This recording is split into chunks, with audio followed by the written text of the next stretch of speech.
सभी को नमस्कार।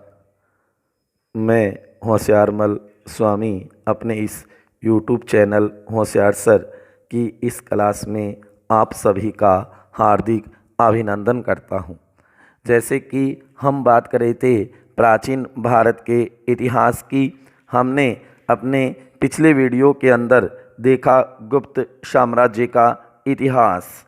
आज हम बात करेंगे एक अति महत्वपूर्ण टॉपिक, गुप्तोत्तर काल। गुप्त के बाद जो काल आया, कहने का मतलब गुप्त शासन के बाद में भारत के अंदर जो नए नए राजवंश आए, जिन्होंने राज किया, कहने का मतलब भारत में फिर एक बार ये मानो कि बिखराव की, विभाजन की, क्षेत्रीयतावाद की भावना पनप गई। क्योंकि कहा जाता है ना कि इतिहास यहाँ पर फिर एक बार दोहराएगा, क्या कि निर्माण के साथ पतन।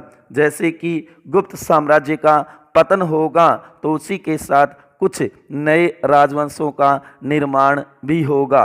क्योंकि गुप्त साम्राज्य जो कि लगभग 300 से 550 ईस्वी तक भारत में जो शासन करता है और भारत के प्राचीन इतिहास का स्वर्ण युग कहलाता है, गोल्डन पीरियड। लेकिन उसका भी पीक पॉइंट आने के बाद में पतन शुरू हो जाता है, क्योंकि बाद में योग्य प्रतापी शासक नहीं होते, कमजोर उत्तराधिकारी आ जाते हैं। उसी के साथ कहते हैं कि गुप्त साम्राज्य का पतन होना शुरू हो जाता है। तो आज हम अपने इस वीडियो के अंदर उसी बात के ऊपर चर्चा करेंगे कि गुप्तोत्तर काल, गुप्त के बाद, गुप्तोत्तर का अर्थ है गुप्त के बाद जो काल आया, जो कि भारत में 600 ईस्वी से 1000 ईस्वी तक का जो शासन काल, जो शासन पीरियड माना जाता है, वह गुप्तोत्तर काल के नाम से ही जाना जाता है।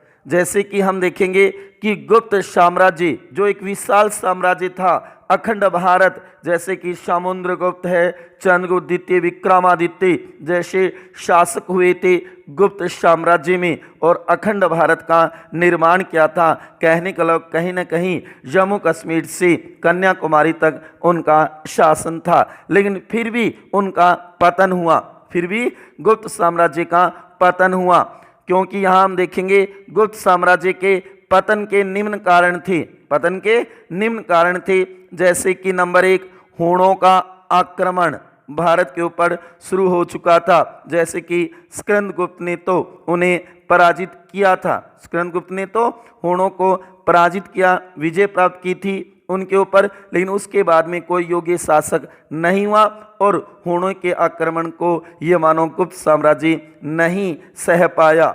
उसके बाद में अयोग्य उत्तराधिकारी, कोई भी प्रतापी शासक स्कंदगुप्त के बाद नहीं आया। राजस्व कम होना, आय के जो स्रोत थे, राजस्व जो था वो भी कम होना शुरू हो गया। भूदान, जो कि गुप्त शासक थे, उन्होंने भूमि दान देना भी शुरू कर दिया अपने सामंतों को।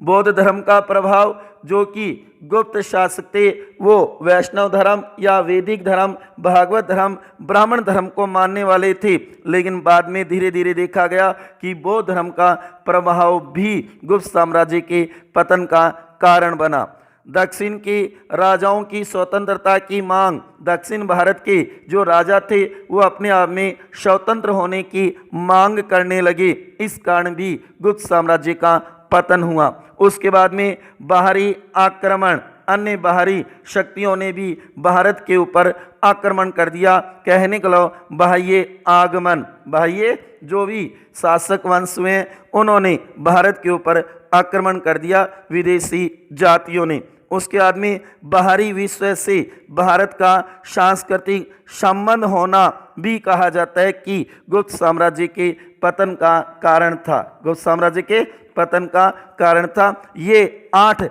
महत्वपूर्ण कारण थे जिसके कारण गुप्त साम्राज्य, एक विशाल साम्राज्य जो प्राचीन भारत के इतिहास का स्वर्ण युग, गोल्डन पीरियड जो कहलाता है, उसका पतन हो गया, उसका पतन हो गया।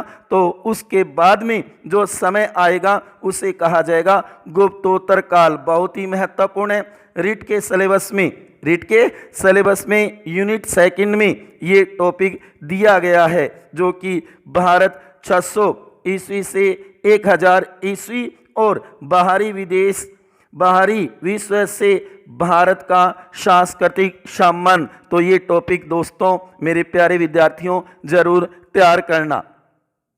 गुप्त काल के पतन के बाद भारतीय राजनीतिक इतिहास में, गुप्त काल के पतन के बाद प्राचीन भारतीय राजनीतिक इतिहास में एक ऐसी प्रवृत्ति का आविर्भाव हुआ जो विभिन्न रूपों में लगभग 600 ईस्वी से 1000 ईस्वी तक हावी रही। यह प्रवृत्ति थी विकेंद्रीकरण। कहने का मतलब भारत में छोटे छोटे राजवंश आ गए, भारत के अंदर विकेंद्रीकरण की प्रवृत्ति आ गई और क्षेत्रीयतावाद की भावना, विभाजन की भावना, छोटे छोटे शासक अपने अपने क्षेत्र में मजबूत होने लगे, जो कि देखा गया कि ये सब गुप्त साम्राज्य में गुप्त शासकों के सामंत थे। लेकिन उनको पता चला कि अब गुप्त साम्राज्य अपने पतन के कगार पे है, कोई योग्य प्रतापी महान शासक नहीं है। तब इन्होंने ये मानो अपने वर्चस्व को बढ़ाने के लिए महत्वाकांक्षी बन गए और उसी के कारण कहा जाता है कि गुप्त साम्राज्य का पतन हुआ और गुप्तोत्तर काल का शुरुआत हुई। गुप्तोत्तर काल की शुरुआत हुई। माना जाता है कि गुप्तोत्तर काल या पूर्व मध्य काल भी कहा जाता है इसको। गुप्त साम्राज्य के पतन के बाद जो पीरियड आएगा उसे गुप्तोत्तर काल या पूर्व मध्य काल भी कहा जाता है। गुप्त वंश के पतन के बाद निम्न 5 नए वंशों का उदय हुआ उत्तर और मध्य भारत में। वैसे तो देखा जाए कि भारत के अंदर छोटे छोटे राजवंशों ने अपना सिर निकालना शुरू कर दिया, ऐसा माना जाता है। कोई भी ऐसा योग्य शासक जल्दी से नहीं आया जो अखंड भारत, अखिल भारतीय साम्राज्य की स्थापना कर सके। लेकिन ऐसा माना जाता है कि गुप्त साम्राज्य के विघटन के बाद उत्तरी भारत में जिस राजनीतिक विकेंद्रीकरण के युग का आरंभ हुआ, हर्षवर्धन जो कि पुष्यभूति या वर्धन वंश का था, हर्षवर्धन के राज्यारोहण के साथ ही उसकी समाप्ति हुई थी, ऐसा माना जाता है। तो यहां पर हम बात करते हैं कि गुप्त वंश के पतन के बाद कौन कौन से नए राजवंश आए, किन राजवंशों का उदय या निर्माण हुआ। जो कि दोस्तों मैं कह रहा हूं ना, इतिहास दोहराता रहता है। क्या? निर्माण और पतन। एक बार पतन होगा तो उसके बाद में किसी नए का निर्माण होगा और वह अपने चरमोत्त या ये मानो पीक पॉइंट पे पहुंचेगा तो उसके बाद में उसका पतन होगा और किसी नए का निर्माण होगा। ये इतिहास में देखा जाता है। निर्माण के साथ पतन ये होता रहेगा। कहने का लो कोई चरमोत्कर्ष पे होगा तो कोई डाउन आएगा। जैसे कि देखा गया गुप्त साम्राज्य डाउन में आया तो उसके समय नए राजवंशों का उदय हुआ। उसके ऊपर आज हम चर्चा कर रहे हैं। गुप्तोत्तर काल आज हम संक्षेप में देख रहे हैं। कल अगले वीडियो में हम विस्तार से पढ़ेंगे एक एक वंश के बाद में। बस इतना आपको पता होना चाहिए कि गुप्तोत्तर काल किसे कहा जाता है। गुप्त साम्राज्य, गुप्त वंश के पतन के बाद जो नए राजवंश आए, छोटे छोटे अपने क्षेत्रों में प्रभावशाली होकर के और अपना अपना ये मानो अधिकार और स्वतंत्रता जमाने लगे थे, वही कहलाएगा गुप्तोत्तर काल। जो कि भारत के अंदर विकेंद्रीकरण, छोटे छोटे केंद्र बन जाएंगे और क्षेत्रीयतावाद या विभाजन की प्रवृत्ति या भावना विद्यमान हो जाएगी। अलग अलग क्षेत्रों में अलग अलग दिशाओं में छोटे छोटे राजवंश शासन करना शुरू कर देंगे, जो कि कहा जाता है ये गुप्तों के ही सामंत थे। लेकिन जब गुप्त साम्राज्य के समय प्रभावशाली शासक थे, तब इन्होंने अपना वर्चस्व नहीं दिखाया या नहीं दिखा पाए थे। लेकिन जैसे ही पता चला कि गुप्त साम्राज्य का पतन होने जा रहा है, पतन होने जा रहा है, उसी समय से कहते हैं कि इन्होंने अपना उदय, अपना प्रभाव जमाना शुरू कर दिया अपने अपने क्षेत्रों में। तो हम देखते हैं कौन कौन से नए राजवंशों का उदय हुआ, कौन कौन से नए राजवंशों का उदय हुआ। आज उसी के ऊपर हम चर्चा करेंगे, जिसमें पांच महत्वपूर्ण कौन कौन से ये मानो वंश आए थे, कौन कौन से स्थान पे आए थे, उसके बाद में उनके संस्थापक कौन थे, उनके प्रमुख शासक कौन थे, उसके बाद में उनकी उपलब्धि या विशेष बात या महत्वपूर्ण टिप्पणी, तो इसके ऊपर हम आज विस्तार से बात करेंगे। फिर देखेंगे एक एक वंश के बारे में। तो देखो, पहला नंबर 1 पुष्यभूति या वर्धन, जो कि स्थान थानेश्वर और कनौज। थानेश्वर कहाँ पे? दिल्ली हरियाणा वाला जो क्षेत्र है ये थानेश्वर। तो कहने का लो थानेश्वर के, क्या बोला जाएगा इसको? थानेश्वर के वर्धन, थानेश्वर के पुष्यभूति, जो कि संस्थापक कौन होगा? पुष्यभूति होगा। उसके बाद में पुष्यभूति, उसके बाद में उसके प्रमुख शासक प्रभाकर वर्धन, राज्यवर्धन, हर्षवर्धन, जो कि अगले वीडियो में हम इसके बारे में विस्तार से पढ़ेंगे। उसके बाद में गुप्तों के उपरांत उत्तर भारत में सबसे विशाल राज्य स्थापित किया था। किसने? वर्धन वंश ने। हर्षवर्धन एक महान शासक व प्रशासक बना था इस वंश में, जो आगे हम विस्तार से पढ़ेंगे। क्योंकि देखा जाता है कि लगभग गुप्तोत्तर काल से अगर क्वेश्चन बनाते हैं 600 से 1000 ईस्वी, तो उसके अंदर अगर महान शासक, प्रतापी शासक कोई आता है तो वह हर्षवर्धन है। और लगभग कंपटीशनों में इससे ही क्वेश्चन बनाए जाते हैं, क्योंकि इसके समय ही हैनसोंग प्रसिद्ध चीनी यात्री आया था। हैनसोंग फाहियान आया था चंद्रगुप्त द्वितीय विक्रमादित्य के समय। दूसरा है मैत्रक बल्बी, जो कि गुजरात सौराष्ट्र का क्षेत्र, इसे कहा जाएगा बल्बी के मैत्रक नाम से संबोधित किया जाएगा, जो कि भट्टारक इसका संस्थापक था। उसके बाद में दुर्वसेन प्रथम, दुर्वसेन द्वितीय इसके प्रमुख शासक हुए हैं। ये भी याद रखना, दुर्वसेन द्वितीय के समय ही प्रसिद्ध चीनी यात्री इत्सिंग आया था। चीनी यात्रियों का क्रम याद रखना, फाहियान, हैनसोंग और इत्सिंग, ये प्रसिद्ध चीनी यात्री थे। उसके बाद में देखो, गुप्तोत्तर काल के नवोदित राज्यों पर सबसे लंबे समय तक शासन किया था बल्बी के मैत्रकों ने। इन्होंने सौराष्ट्र क्षेत्र में शासन किया था, जो गुजरात महाराष्ट्र का क्षेत्र है। सौराष्ट्र कहने अलग अलग दिशाओं में अलग अलग राजवंशों का उदय हुआ था। उसके बाद में मौखरी जो कहा? कनौज मगध का जो क्षेत्र है। तो कहने का मतलब है कि कनौज या मगध का मौखरी वंश, ऐसे बोला जाएगा, कनौज का मौखरी वंश, जो कि हरिवर्मा इसका संस्थापक, ईशान वर्मा और सर्ववर्मा इसके प्रमुख शासक हुए थे। उसके बाद में इन्होंने हूणों को पराजित कर पूर्वी भारत को उनके आक्रमण से बचाया था। पूर्वी, जबकि पश्चिमी भारत में तो आ गए थे हूण, पंजाब क्षेत्र में। उत्तरी गुप्त शासकों के द्वारा ये पराजित हुए थे। जो उत्तरी या पूर्ववर्ती गुप्त शासक थे, उनके द्वारा ये पराजित भी हुए थे। उसके बाद में नंबर 4 प्रवर्ती गुप्त या उत्तर गुप्त, जो कि मगध और मालवा के अंदर कौन थे? उत्तरगुप्त मान लो, परवर्ती गुप्त वंश या गुप्त शासक थे, जो कि कर्षण गुप्त इनका संस्थापक था। पूर्ववर्ती गुप्त या उत्तर गुप्त वंश का संस्थापक कौन था? कृष्ण गुप्त।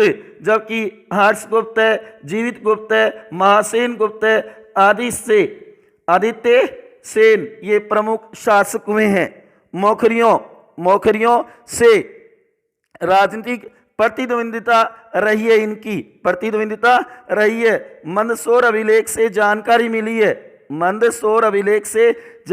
मिलती है कि आदित्य सेन ने 3 अश्वमेध यज्ञ किए थे। बहुत बढ़िया क्वेश्चन निकल सकता है। आदित्य सेन ने 3 अश्वमेध यज्ञ किए थे, ऐसी जानकारी मंदसौर अभिलेख से मिलती है। उसके बाद में चंद्रियागौड़ बंगाल, कहने का मतलब है बंगाल के गौड़, बंगाल क्षेत्र में कौन थे?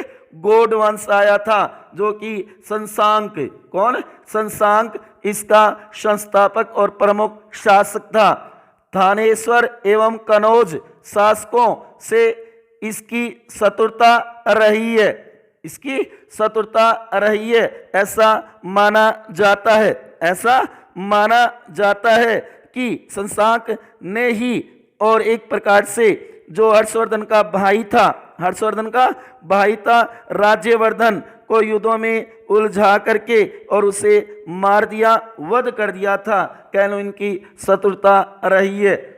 उपरोक्त 4 राज्यों में से उपरोक्त 4 राज्य कौन कौन से? पुष्यभूति या वर्धन वंश, मैत्रक वंश, मौखरी वंश, पूर्ववर्ती गुप्त या उत्तर गुप्त वंश। 4 राज्यों में ये सबसे छोटे राज्य थे। कौन? गौड़, बंगाल के गौड़ या चंद्र। तो ये 5 प्रमुख है। इस सारणी के माध्यम से आपको तैयार करना है प्रिय विद्यार्थियों, बहुत ही महत्वपूर्ण है। गुप्तोत्तर काल, पूर्व मध्य काल, भारत 600 ईस्वी से 1000 ईस्वी। इन 5 के साथ ही कुछ और इसी प्रकार पंजाब के हूण एक खाना बदोश और बर्बर जाति थी, जो मध्य एशिया में निवास करती थी। कहाँ पे? मध्य एशिया में निवास करती थी। हूणों ने कुमारगुप्त के समय और स्कंदगुप्त के समय भारत पर आक्रमण किया था, लेकिन स्कंदगुप्त से पराजित हो गए। स्कंदगुप्त ने हूणों को हरा दिया था। गुप्त वंश के पतन के बाद जैसे ही पता चला कि अब गुप्त साम्राज्य में कोई प्रतापी शासक नहीं है, उसके बाद भारत में उनका प्रवेश संभव हुआ। तब सोचा कि अब चलते हैं भारत के अंदर और राज करते हैं, शासन करते हैं, ऐसा माना जाता है। और उन्होंने आक्रमण शुरू कर दिया। उसके बाद में उन्होंने उत्तर भारत में 30 वर्ष शासन किया था, जो कि पंजाब का जो क्षेत्र है, उत्तर भारत है, वहां पर कहा जाता है कि 30 वर्ष तक इन्होंने शासन किया था। किसने? हूणों ने। जैसे कि तोरमान और मिहिरकुल इसके प्रमुख शासक माने जाते हैं। मालवा का यशोधर्मन, इसका भी थोड़ा सा रोल है गुप्तोत्तर काल में। कहने का लो मालवा का जो क्षेत्र है, यहाँ पर यशोधर्मन नाम करके एक शासक वंश आया था। मंदसौर परिस्थिति में यशोवर्धन को उत्तर भारत के चक्रवर्ती शासक के रूप में बताया गया है कि उत्तर भारत में ये चक्रवर्ती शासक बना था, ऐसा मंदसौर अभिलेख से ज्ञात होता है, ऐसा माना जाता है। इसी को गुप्तों की शक्ति को आघात पहुंचाने का श्रेय है। कहा जाता है कि गुप्त के अंतिम जो शासक थे, गुप्त वंश के, उनकी शक्ति को आघात पहुंचाने में किसका श्रेय जाता है? कहा जाता है कि मालवा का यशोधर्मन को जाता है, जो कि जनेंद्र यशोधर्मन इसका पूरा नाम था, जो संस्थापक भी है। इसने हुणों को भी पराजित किया था, हुणों को भी पराजित किया था। कहने का मतलब है कि गुप्त वंश के पतन के बाद कई नए राजवंशों का उदय हुआ था, निर्माण हुआ था, ऐसा माना जाता है इतिहास में।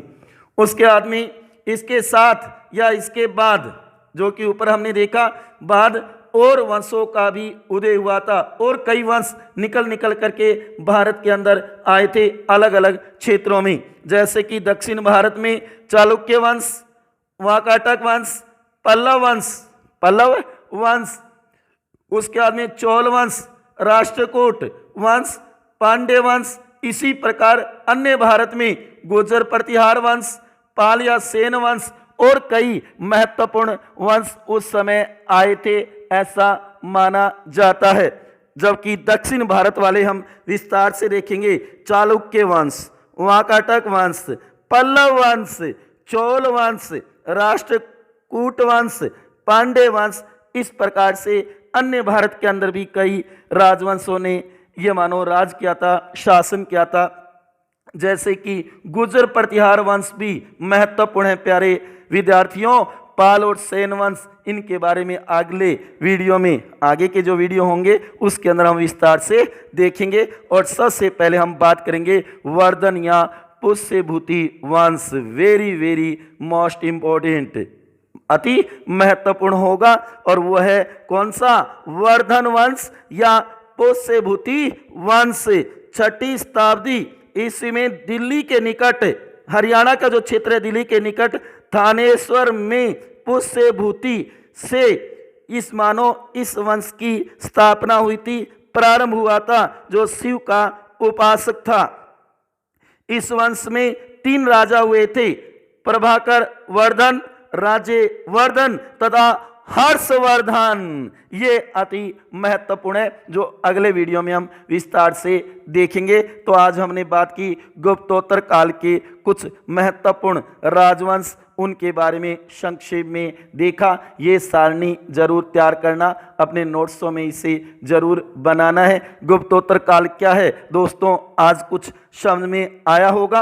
अगले वीडियो में मैं पूरी कोशिश करूंगा कि आपको विस्तार से अच्छी प्रकार से समझा पाऊं कि गुप्तोत्तर काल क्या था, भारत 600 ईस्वी से 1000 ईस्वी तक कैसा था, उसके अंदर विकेंद्रीकरण और क्षेत्रीयतावाद या विभाजन की भावना कैसे आई, छोटे छोटे राजवंश कौन से थे जिन्होंने भारत के ऊपर राज किया। गुप्त के बाद में कोई भी अखिल भारत, एक छत्र भारत नहीं कर पाया। जबकि उसके अंदर अगर एक प्रतापी शासक निकल करके आएगा तो वो होगा हर्षवर्धन, जो प्रशासक, सेनापति, महान, योग्य, कुशल प्रशासक जिसको कहा जाएगा, जो आगे हम देखेंगे। तो हमने देखा इतिहास में पतन भी होता है और निर्माण भी होता है। तो आज हमने बात की गुप्तोत्तर काल की। तो दोस्तों मिलते हैं अगले वीडियो में एक नए टॉपिक के साथ, कहने के लिए एक नए राजवंश के विस्तार से चर्चा करेंगे।